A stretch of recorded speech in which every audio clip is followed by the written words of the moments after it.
बच्चों, स्वागत है आप सभी बच्चों का इस वीडियो में। मैं हूँ आपके नाम है आज की इस वीडियो में हम बात करने वाले हैं अपने क्लास 10 का चैप्टर 4 बेटा, जिसका नाम है क्वाड्रेटिक इक्वेशन। और इस वीडियो में हम इसके इंट्रोडक्शन के बारे में बात करने वाले हैं। क्या क्या इस चैप्टर में है वो सारी चीज़ों के बारे में बात करने वाले हैं। तो सबसे पहले हम अपने चैप्टर का नाम के बारे में समझते हैं कि जो आपको क्वाड्रेटिक इक्वेशन है बेसिकली है क्या।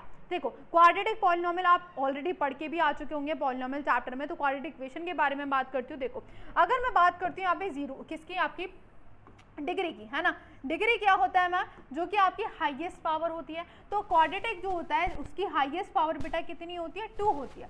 हाईएस्ट पावर कितनी होनी चाहिए आपकी क्वाड्रेटिक की, 2 होनी चाहिए। तो मैं यहाँ पे लिख देती हूँ क्वाड्रेटिक की जो हाईएस्ट पावर होती है, जो यार आपकी डिग्री होती है, सीधा सीधा अगर मैं बात कहूँ तो मैम वो कितनी होनी चाहिए मैम, 2 होनी चाहिए।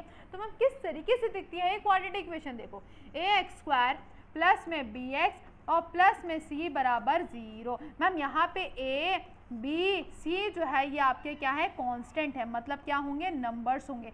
जो आपका वेरिएबल है वो बेटा ओनली क्या है, आपका x है।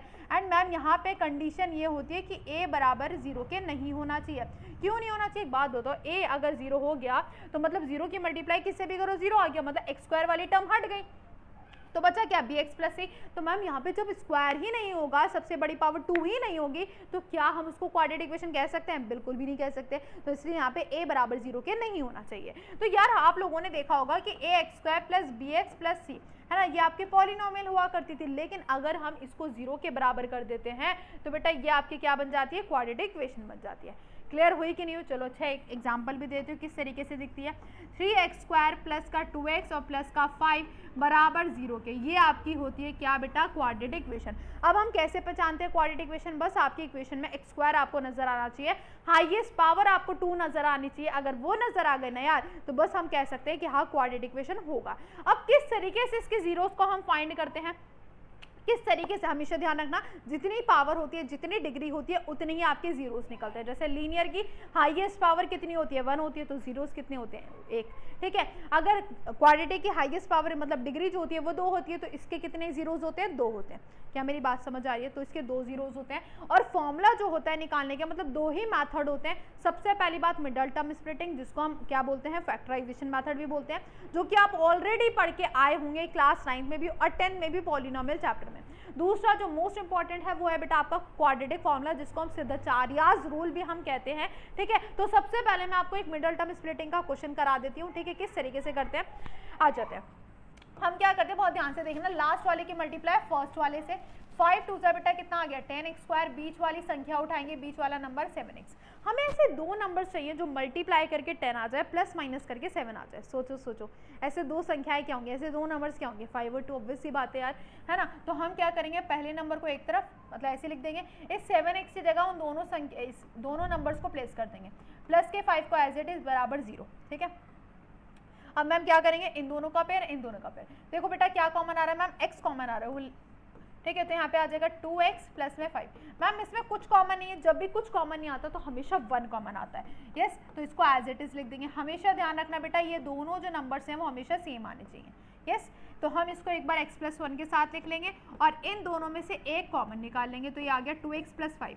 अब 0 के बराबर, एक बार इसको 0 के बराबर कर दो और एक बार इसको 0 के बराबर कर दो। ये आ जाएगा, प्लस का 1 है उधर आके माइनस का 1 आ गया, प्लस का 5 है बेटा उधर आके -5, 2 मल्टीप्लाई में है, नीचे आके कितना हो गया, डिवाइड में हो गया। तो ये आ गए आपके दोनों के दोनों जीरोस। बस इस तरीके से हम मिडल टर्म स्प्लिटिंग कर देते हैं। नेक्स्ट जो है बेटा क्वाड्रेटिक फॉर्मूला, उसको बड़ा ध्यान से समझना। क्या है बेटा, सबसे पहले है यार डी होता है आपका डिस्क्रिमिनेंट।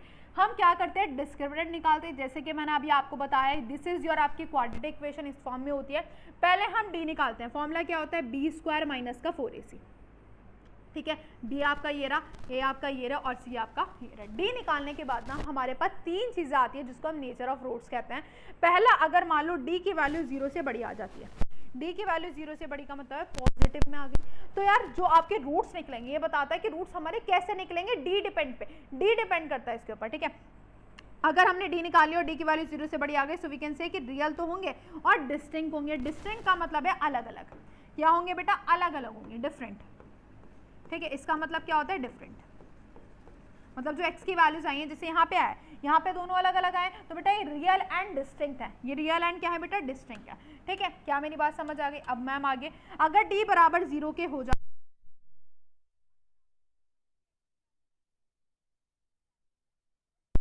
होंगे, क्लियर।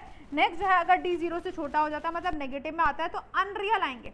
क्या आएंगे? अनरियल आएंगे, मतलब अंडर रूट में वैल्यूज आएंगे। मतलब अब दोनों केस में ही सिर्फ हम रूट्स निकाल सकते हैं, जीरोस निकाल सकते हैं। कौन दोनों केसेस में? जब डी बराबर 0 होगा, सॉरी डी बराबर 0 होगा और 0 से बड़ा होगा, सिर्फ इन दोनों केस में जीरोस निकल सकता है। ठीक है, अब मैम जीरोस निकलेगा कैसे? इस फॉर्मूले से निकलेगा।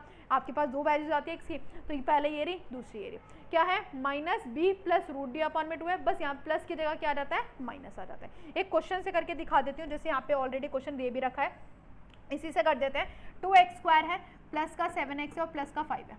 यस बेटा, तो यहाँ पे पहले हम d निकालेंगे, b² माइनस का 4a और बेटा क्या हो जाएगा c, 7 का स्क्वायर 49 और ये हो जाएगा 5 2 10, ये आ जाएगा 40। तो बेटा कितना आ गया? 9।